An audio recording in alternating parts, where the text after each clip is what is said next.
গোলাম রাব্বানী ধারা যে অব্যাহত রেখেছে। সে বক্তব্যে বলেছে 5 তারিখ রাতে নাকি বাংলাদেশ জাতীয়তাবাদী ছাত্রদল হলদখল করেছিল।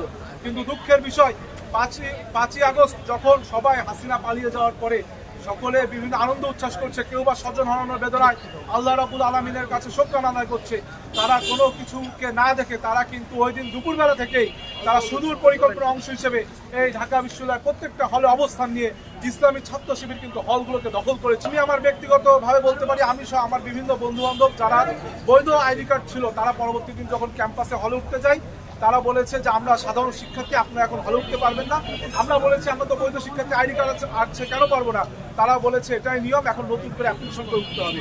সেদিন আমরা ভেবেছিলাম তারা হয়তো আসলে সাধারণ শিক্ষার্থী, কিন্তু এইভাবে অ্যাপ্লিকেশন করে ভাইবা দিয়ে যখন 2-3 মাস পর আমরা গেলাম, তখন দেখলাম তারা তাদের সেই লেবাস ছেড়ে তারা ইসলামী ছাত্র শিবিরের নেতা হিসেবে রূপান্তরিত হয়েছে।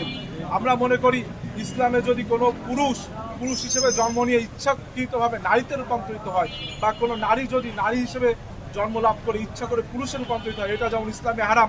আমরা একইভাবে মনে করি যারা কখনো নিজেদেরকে সাধারণ শিক্ষার্থী, যারা কখনো বিভিন্ন সংগঠনের সভাপতি সাধারণ সম্পাদক বলে আবার কিছুদিন পর রূপান্তরিত করে ইসলামী ছাত্র শিবিরের নেতা বনে যায়, এটাও হয়তো বা ইসলামে যদি তৎকালীন সময় থাকতো এটাও হারাম বলে পড়ি। আমরা আজকে এখান থেকে বলতে চাই, আমরা একটি সুস্থ, সুন্দর, স্বাভাবিক গণতান্ত্রিক ক্যাম্পাস বিনির্মাণের জন্য বদ্ধপরিকর।